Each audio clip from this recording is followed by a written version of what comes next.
शशीरुषं देवं विश्वाक्षं विश्वशम्भुवं विश्वं नारायणं देवमक्षरं परमं पदं विश्वतः परमां नित्यं विश्वं नारायणगुं हरिं विश्वमेवेदं पुरुषस्तद्विश्वमुपजीवति पतिं विश्वस्यात्मेश्वरं शाश्वतं शिवमच्युतं नारायणं महाज्ञेयं विश्वात्मानं परायणम्।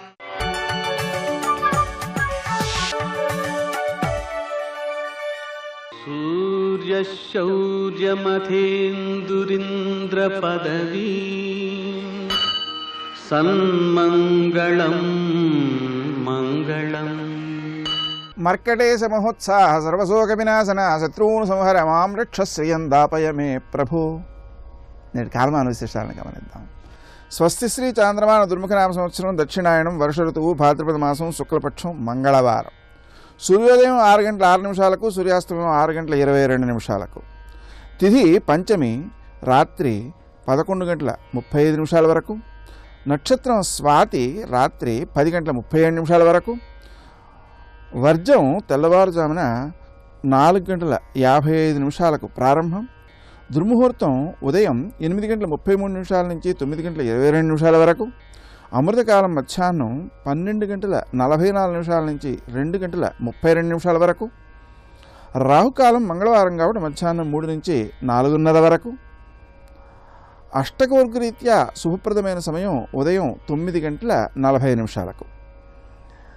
నేటి విశేషం గణపతి నవరాత్రులలో 2వ రోజు, విశేషించి మంగళవారం. అలాగే ఋషి పంచమి వ్రతం కూడా. ఋషి పంచమి వ్రతాంగంగా సప్తఋషులకు, అరుంధతీదేవికి పూజ చేయడం, మృత్తికా స్నానాలు చేయడం, దాన ధర్మాలు చేయడం, అలాగే మంటపాలు పెట్టి పూజ చేయడం, ఆ వ్రతాన్ని పూర్తి చేయడం, వీటి ద్వారా పాపాలన్నీ తొలగిపోయి పవిత్రత ఏర్పడుతుంది. అదేవిధంగా మోక్షకాంక్షను పెంచుకోవడానికి జ్ఞానం సిద్ధిస్తుంది. ఋషులు జ్ఞానప్రదాతలు కాబట్టి. అదేవిధంగా ఈరోజు గణపతి నవరాత్రులలో 2వ రోజు కావడం వలన, మంగళవారం గణపతికి ప్రీతికరం కావడం వలన విశేషించి శ్రీ గణేశ రుణంఛంది అనే మంత్రాన్ని జపించుకుంటూ ఆ గణేశ స్తోత్రాన్ని, రుణమోచక గణేశ స్తోత్రాన్ని చదువుకోవడం వల్ల, అలాగే రుణమోచక నృసింహ స్తోత్రాన్ని పఠించడం వల్ల, రుణమోచక అంగారక స్తోత్రాన్ని పఠించడం వల్ల అప్పులు తీరడం, ఆర్థిక పుష్టి కలగడం. ముఖ్యంగా అప్పులు తీరడంతో పాటు వ్యక్తికి ధన సంపాదనకు కూడా అవకాశాలని పెంచి డబ్బుకు లోటు లేకుండా చేసేటువంటి లక్షణం శ్రీ గణేశ రుణంఛంది అనేటువంటి మంత్రంలో ఉంది. ఆ గణపతికి చేసేటువంటి దూర్వాయుగ్మ పూజ వల్ల కూడా ఇది సిద్ధిస్తుంది. అన్నిటికంటే ముఖ్యంగా గణపతి దగ్గర మనం అరగుంజీలు కనుక 21 తీసినట్లయితే వ్యక్తిలో క్రియాశీలత పెరిగి ఆ వ్యక్తి ఏ పని చేసినా కూడా సర్వోత్తమ ఫలితాన్ని పొందేలాగా చేయగలుగుతూ ఉంటాడు. అందువలన గణపతి దగ్గర 21 అరగుంజీలు చేయడం, అలాగే 21 ఆత్మ ప్రదక్షిణాలు చేయడం ఈ నవరాత్రుల సందర్భంగా ప్రతిరోజు చేయడం ఇంకా మంచిది. నేటి ఆణిముత్యాలు.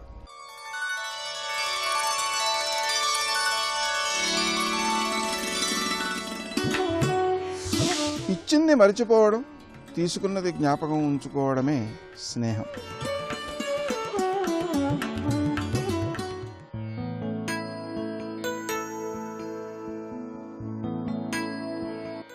ఆశ నిరాశల వాయిదాలతో మనసుని చంపుకుంటూ పోతే మనుగడ ప్రశ్నార్థకమవుతుంది.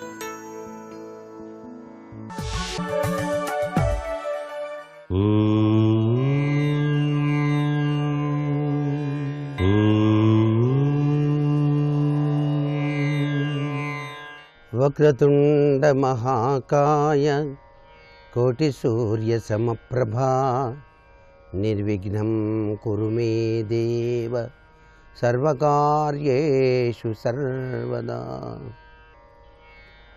గణపతి నవరాత్రులు జరుగుతున్నటువంటి ఈ శుభవేళ, ఈ 9 రోజుల పాటు కూడాను స్వామిని వివిధ రీతుల్లో అర్చన చేసేటువంటి సంప్రదాయం ఉంది.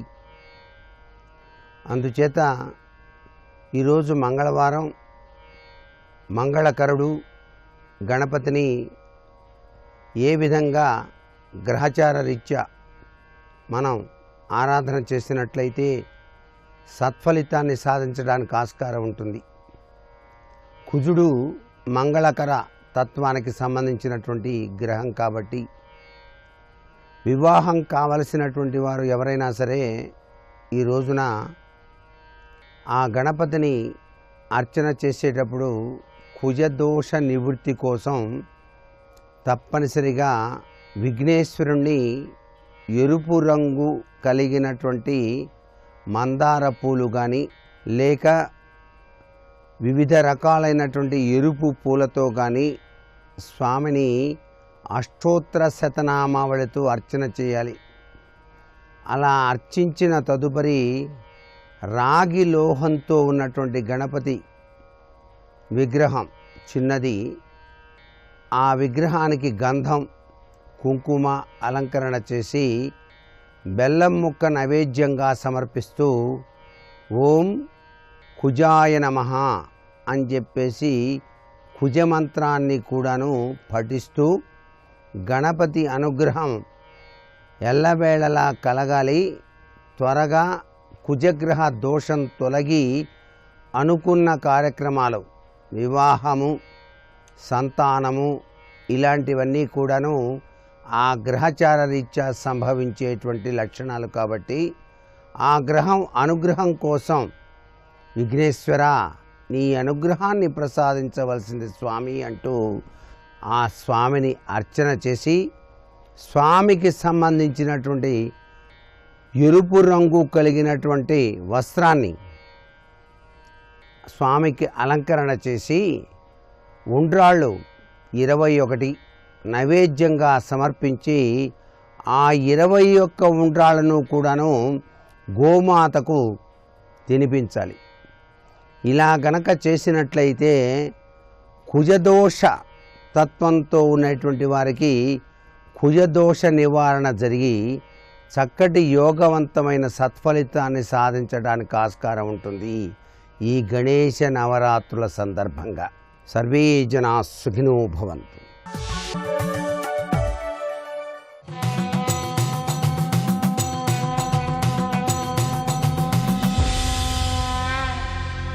శతక సాహితీ సరస్వతికి నమస్కారం.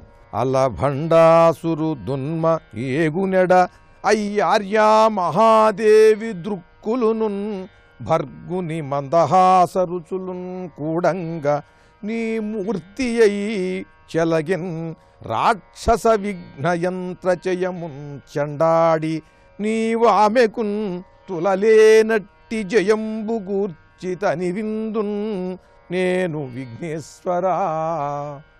ఓ వినాయక స్వామి, దుర్గాదేవి భండాసురుణ్ణి సంహరించటానికి వెళ్ళేటువంటి సమయంలో ఆ రాక్షసులందరూ కూడా నలువైపుల నుండి అనేకానేకమైన విఘ్నయంత్రాలని సృష్టించారు ఆవిడ రాకుండా.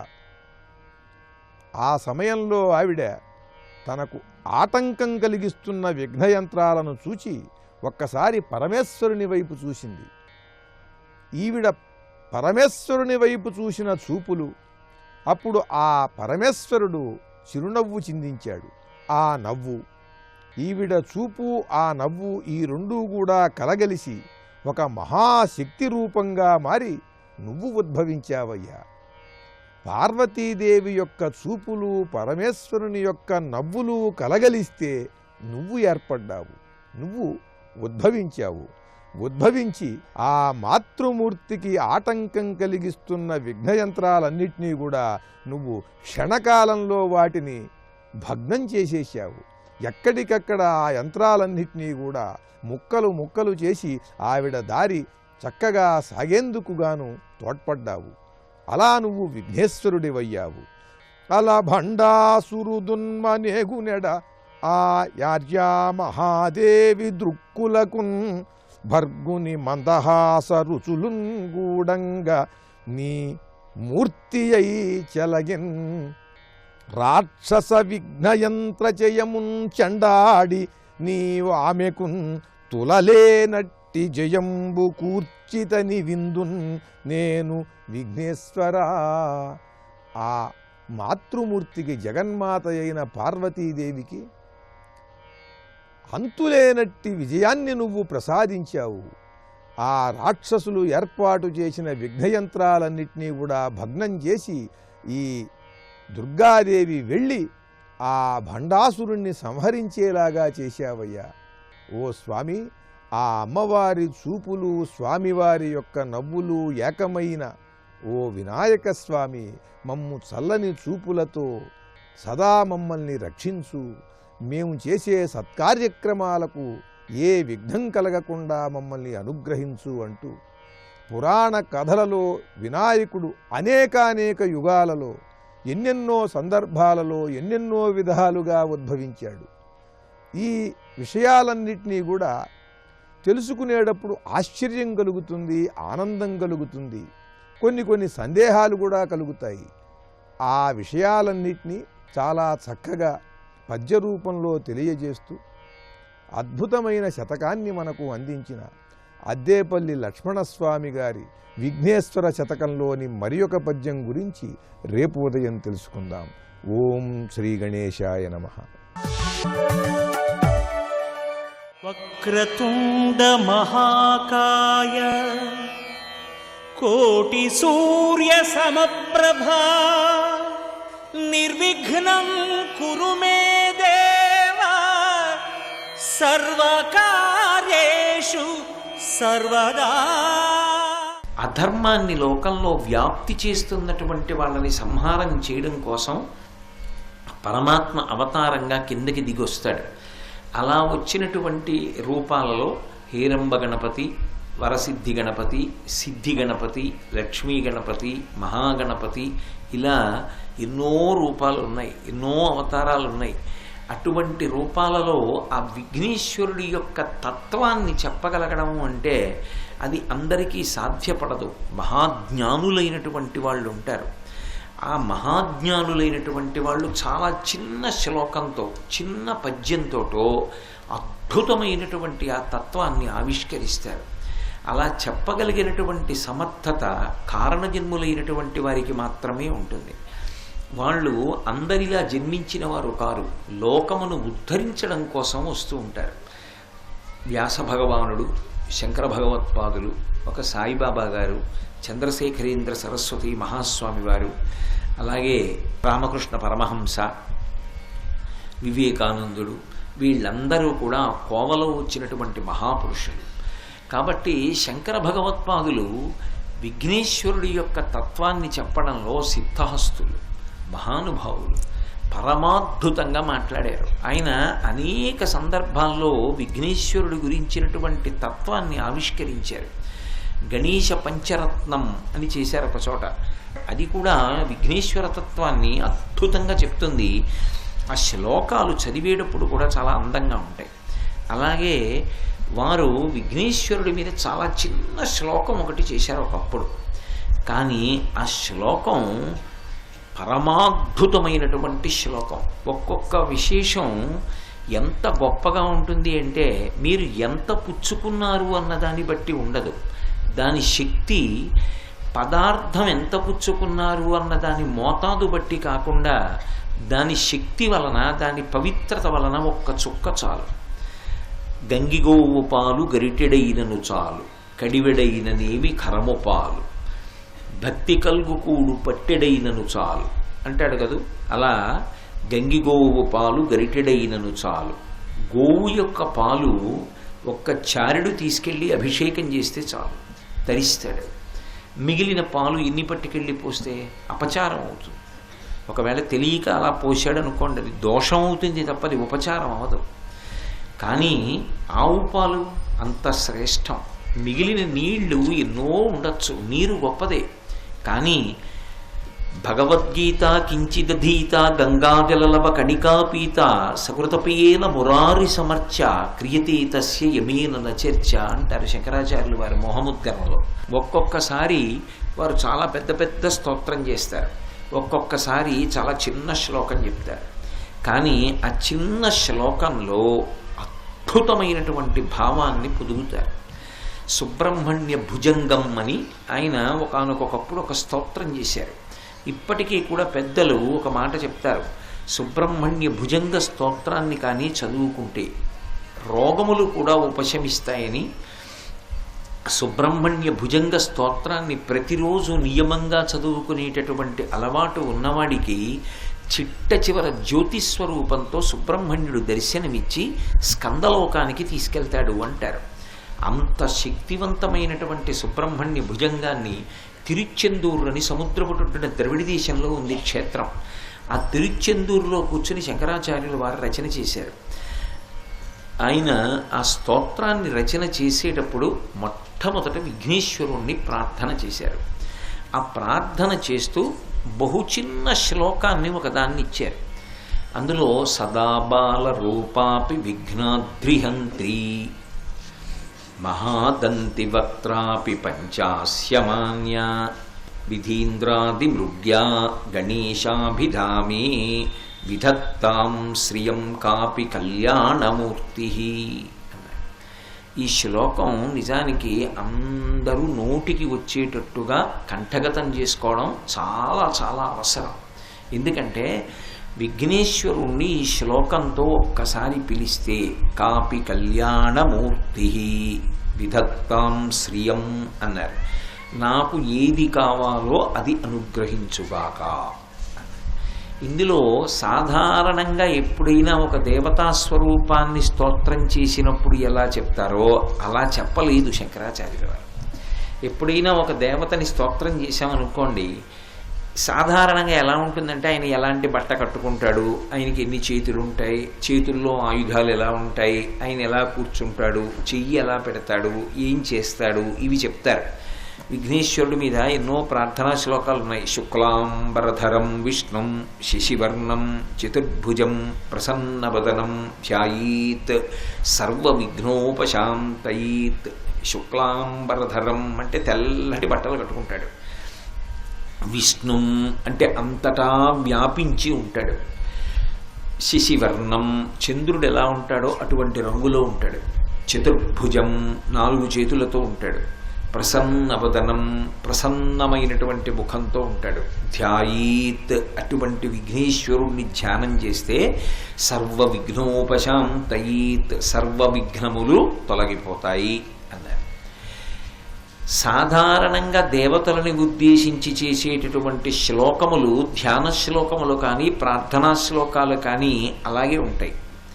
కానీ శంకర భగవత్పాదులు సుబ్రహ్మణ్య భుజంగంలో చేసినటువంటి శ్లోకం చాలా చాలా విచిత్రమైనటువంటి శ్లోకం విఘ్నేశ్వరుడి మీద. ఆయన ప్రారంభం చేస్తూనే సదా అంటూ మొదలుపెట్టారు శ్లోకాన్ని. సదా బాల రూపాపి విఘ్నాద్రిహంత్రి అన్నారు. అద్రి అంటే కొండ, విఘ్నాద్రి అంటే పర్వతములు ఎంతంత ఉంటాయో అంతంత విఘ్నములు. ఆ విఘ్నము అంటే అడ్డు రావడం, ప్రతిబంధకం. అంతంత ప్రతిబంధకాల్ని అంతంత విఘ్నాల్ని తీసేస్తాట. ఎవరు తీసేస్తారు? సదాబాల రూపా అపి. సంస్కృతంలో అపి అంటే అయి ఉండి కూడా అని అర్థం. సదాబాల రూపా అపి అయి ఉండి, ఎలా ఉండి కూడా అంటే సదా ఎప్పుడూ, బాల రూపా చిన్న పిల్లవాడు ఎలా ఉంటాడో అలాగే ఉంటాడు. సదా బాల రూపా ఎప్పుడూ పిల్లవాడిగానే ఉంటాడు అని మొదలెట్టారు. అదేమిటి ఎప్పుడూ పిల్లవాడిగా ఎలా ఉంటాడు? పెరగద్దు. పెరగకపోతే తల్లిదండ్రులకి బెంగగా ఉంటుంది. మీరు ఆలోచించండి, ఓ పిల్లాడు ఎప్పుడూ పిల్లవాడిలాగే ఉండిపోతున్నాడు అనుకోండి, వాడు పెద్దవాడు అవ్వట్లేదు. అప్పుడు తల్లిదండ్రులు బెంగ పెట్టుకుంటారా? బెంగ పెట్టుకోరా? ఏమిటండి మా పిల్లాడు ఎప్పుడూ అలా 3 ఏళ్ల వాళ్ళే అలాగే ఉంటున్నాడు, వాడు పుట్టి 30 ఏళ్ళు అయ్యింది కానీ 3 ఏళ్ల వాడంతే ఉన్నాడు అంటే ఇప్పుడు ఎవరి దగ్గరికి తీసుకెడతారు ఆ పిల్లాడిని? వెంటనే వైద్యుడి దగ్గరికి తీసుకెడతారు. వైద్యులందరికీ వైద్యుడు ఎవరు లోకంలో? పరమశివుడు. ఈ ప్రపంచానికి అంతరికీ కూడా మొట్టమొదటి వైద్యుడు ఎవరు అంటే పరమేశ్వరుడు. అందుకే యజుర్వేదంలో రుద్రాధ్యాయం ప్రథమో దైవ్యో భిషక్ అంటుంది. భిషక్ అంటే వైద్యుడు. ప్రథమో దైవ్యో మొట్టమొదటి దైవం వైద్యుడిగా వచ్చిన వాడెవరు అంటే పరమశివుడు. కాబట్టి ఇప్పుడు వైద్యుడికి ఎలాంటి కొడుకుడితే ఆయన ఏం చేయాలి? ఇదేమిట్రా నా కొడుకు ఎప్పుడు ఇలా ఉండిపోతున్నాడు అనుకోవాలి కదా. మరి ఆయనకే అలాంటి కొడుకు పుట్టాడు అనుకోండి, అప్పుడు ఆయనకి ఓ కష్టం మనసులో ఉండిపోయిందిగా. తన కష్టాన్ని తానే తీర్చుకోలేని వాడు మన కష్టాలను నేను తీరుస్తాడు. ఇంకా శివాలయాలు ఎందుకు, శివుడి దగ్గరికి వెళ్ళడం ఎందుకు? ఆవిడ ఆదిశక్తి అమ్మవారు పార్వతీదేవి. మరి ఆవిడ తన కొడుకు అలా శక్తిహీనుడైపోయి చిన్నపిల్లాడిగా ఉండిపోతే, పెద్దవాడవకపోతే, బలం రాకపోతే ఊరుకుంటే ఆదిశక్తి కుమారుడు ఎందుకు అవుతాడు? మరి శంకర భగవత్పాదులు ఎందుకన్నారా మాట? శంకర భగవత్పాదులు చేసేటటువంటి శ్లోకాలలో ఉండేటటువంటి వైచిత్రి ఏమిటంటే, మనకి తెలియకుండానే దాంట్లోంచి అనేక అనుమానాలు పుట్టేట్టు చేస్తారు. ఇప్పుడు అనుమానం పుడితే మీరేం చేయాలి? ఏమిటి ఈ శ్లోకం ఇలా ఉంది అని ఎవరో ఒకళ్ళని అడగాలి. అయ్యా అలా ఎలా ఉంటాడండి? సదాబాల రూప, ఎప్పుడూ పిల్లాడి రూపంలో ఉంటాడా? పోనీ పిల్లాడి రూపంలో ఉన్నాడండి, చిన్న పిల్లాడు పాపం ఏం తెలియదు అలా ఉండిపోయాడు అందాం అనుకుంటే, అపి అయి ఉండి కూడా ఆయన విఘ్నాద్రిహంత్రి, పర్వతములంతంత విఘ్నములను కూడా తోషవతల పారేస్తాడు. అది ఏమిటి? పిల్లవాడు అంటే శక్తి తక్కువ ఉన్నవాడు, పెద్దవాడు అంటే శక్తి కలిగినవాడు. ఇది లోకంలో సిద్ధాంతం కదా. సర్వం శ్రీ ఉమామహేశ్వర పరబ్రహ్మార్పణమస్తు. స్వస్తి.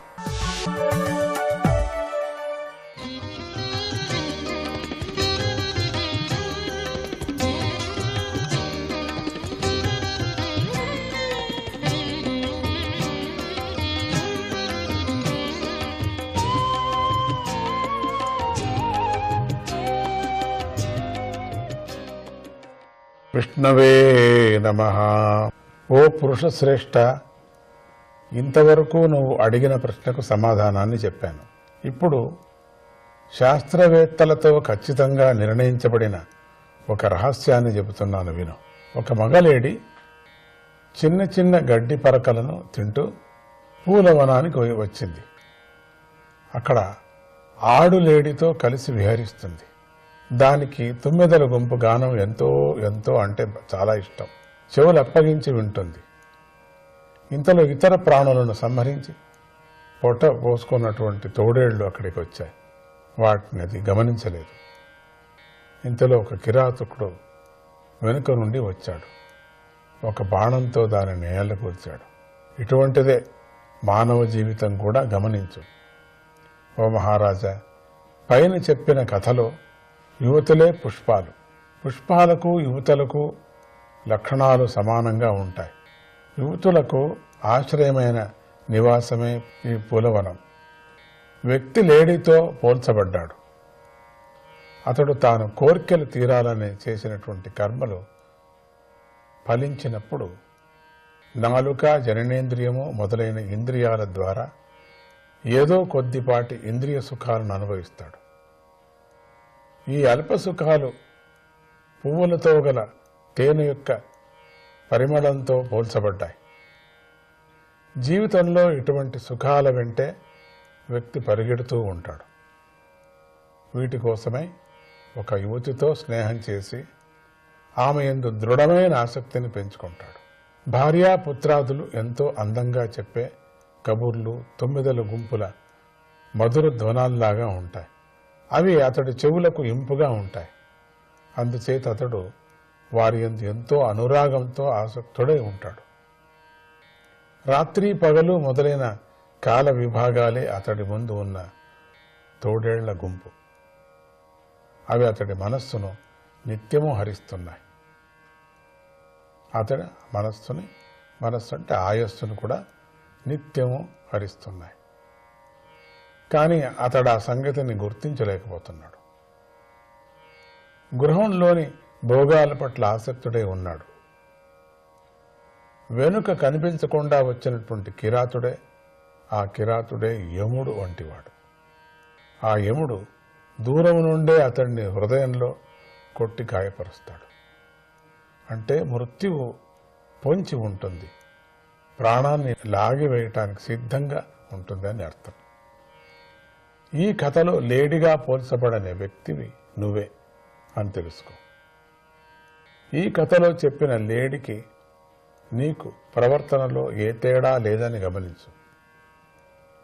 బాహ్య విషయాలందే ఆసక్తి చెంది అటువైపే ప్రయాణించే నీ చెవులను మనస్సులో ప్రత్యాహారం చేసి మనస్సును బుద్ధిలో లీనం చేయి. మిథ్యాభోగాలతో గట్టిగా బంధింపబడిన జనులు గుంపులుగా చేరి భోగాలకు సంబంధించిన కబుర్లే చెప్పుకుంటూ ఉంటారు. ఇది గృహస్థాశ్రమ లక్షణం. దీన్ని విడిచిపెట్టు. క్రమంగా నివృత్తి మార్గాన్ని చేపట్టు.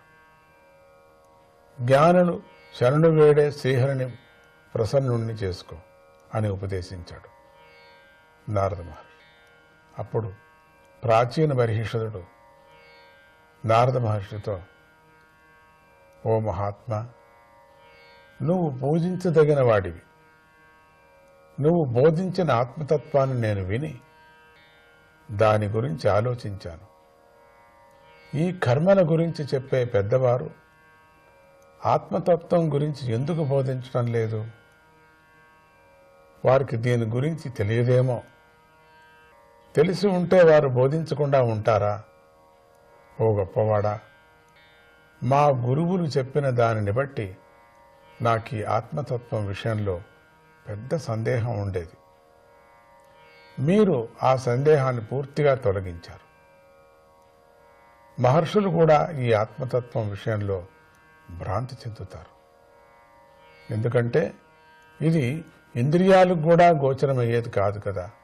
ఇహలోకంలో వ్యక్తి ఏ దేహంలో కర్మలు చేస్తాడో ఆ దేహాన్ని ఇక్కడే విడిచిపెట్టి పరలోకానికి వెళతాడు. అక్కడ ఇంకొక దేహంలో ఆ కర్మల ఫలాన్ని అనుభవిస్తాడని వేదవేత్తలు చెబుతున్న మాటలు అక్కడక్కడ వినిపిస్తున్నాయి. ఇదేలా సంభవం అవుతుంది? మనం వేదం చెప్పినట్లుగా కర్మను చేసిన వెంటనే ఆ కర్మ అదృశ్యమైపోతుంది కదా. అటువంటి ఆ కర్మ పరలోకంలో ఫలరూపంగా ప్రకాశిస్తుందా? అదెలా సంభవం అవుతుందని అడిగాడు. ఆ సందేహానికి నారద మహర్షి ఇలా సమాధానాన్ని చెప్పాడు. వ్యక్తి ఏదైనా ఒక పనిని సంకల్పించి చేస్తానని, దాని ఫలం ఎలాంటిదైనా సరే అనుభవిస్తానని మనస్సుతో సంకల్పం చేసి కర్మలను చేస్తాడు. అదే వ్యక్తి స్వయంగా పరలోకంలో ఆ సంకల్పించిన సూక్ష్మ శరీరంతో ఆ కర్మల ఫలాన్ని అనుభవిస్తాడు. సూక్ష్మ శరీరం ఒక్కటే. ఇహలోకంలోనూ పరలోకంలోనూ దానికి తేడా లేదు. వ్యక్తి నిద్రపోయేటప్పుడు ప్రాణం గల దేహం ఇక్కడే ఉండగా అతడు కలలో అటువంటి దేహంతో కానీ మరో దేహంతో కానీ తన మనస్సులో ఉన్న కర్మవాసన రూపంలో సుఖదుఖాలను అనుభవిస్తాడు. అదేవిధంగా జీవుడు పరలోకంలో మరో దేహంతో సూక్ష్మ శరీరమందు గల కర్మ ఫలాలను అనుభవిస్తాడు. మమైతే మనసాయద్యత్ అసావహమితి బ్రువన్ గృహ్ణ్యాత్ తత్పుమాన్ రాద్ధం కర్మయేన పునర్భవః. మానవుడు ఒక దేహాన్ని తానని మనస్సులో భావించి ఆ దేహంతో సంబంధం గల ఇతరులను తన వారిగా స్వీకరిస్తాడు. ఆ దేహంతో కర్మలు చేస్తాడు. ఆ కర్మల వల్ల అతడు మళ్ళీ జన్మిస్తాడు. కర్మేంద్రియాలు జ్ఞానేంద్రియాలు చేసే పనులను బట్టి మనస్సు అనేది ఒకటి ప్రేరేపిస్తూ ఉంటుందని మనం నిర్ధారణ చేయవచ్చు. అదేవిధంగా వ్యక్తి మనస్సులో పుట్టే అనేక రకాల ఆలోచనలు బట్టి ఈ దేహం పుట్టడానికి ముందు వీనేందు సూక్ష్మంగా కర్మవాసనలు ఉన్నాయని మనం ఊహిస్తాం. వ్యక్తికి ఈ దేహంతో ఒక విశిష్టమైన రూపం, విశిష్ట లక్షణాలు గల అనుభవం ఉండకపోవచ్చు. ఇంతకుముందు ఎప్పుడైనా కానీ ఏ కాలంలో అయినా కానీ దానిని అతడు చూడకుండా వినకుండా ఉండవచ్చు. అయినా కూడా అది ఒకప్పుడు మనస్సులో కలలో అనుభవించవచ్చు. అందుచేత ఓ మహారాజా, ఈ దేహంతో అనుభవానికి రాని విషయం మనస్సులో స్ఫురించింది. దీనిని బట్టి ఈ వ్యక్తికి పూర్వదేహం ఉన్నదని, ఆ దేహంతో ఉండగా సూక్ష్మ శరీరమందు ఆ విషయం అనుభవానికి వచ్చిందని నువ్వు ఆలోచించి స్వీకరించాలి. ఎందుకంటే ఇంతకు ముందు ఎప్పుడూ కూడా అనుభవానికి రాని విషయం మనస్సులో చూచాయిగానైనా గుర్తుకు రావటానికి సాధ్యమవలేదు కదా. మన ఏవ మనుష్యస్య పూర్వరూపాణి సంశతి భవిష్యతచ్చ భద్రంతే తథైవన భవిష్యతః తథైవన భవిష్యతః. లోకవాసులు శాస్త్రవాసనలు, దేహవాసనలు, ఇలా వివిధ వాసనలను బట్టి మానవుడికి తన మనస్సే పూర్వజన్మలో ఇటువంటి అనుభవాలు పొంది ఉంటుందని సూచిస్తుంది. అదేవిధంగా శాంతి, భయము మొదలైన అవస్థలు కలగటం గమనించి భవిష్యత్తులో రాబోయే శుభము అశుభాలకు కూడా మనస్సు సూచిస్తుంది. ఇంతేకాదు అతి స్వచ్ఛమైన మనస్సు గల వ్యక్తికి మళ్లీ జన్మ ఉండదనే సంగతిని కూడా వాని మనస్సే సూచిస్తుంది. ఓ రాజా, నీకు శుభముగాక అవుగాక అంటూ నారదుడు ఆ రోజున మంచి మనస్సు కలగాలని, అంటే ఆ రాజు మోక్షం కలగాలని ఆ రాజుకి ఆశీర్వదించాడని అర్థం. విష్ణవే నమః.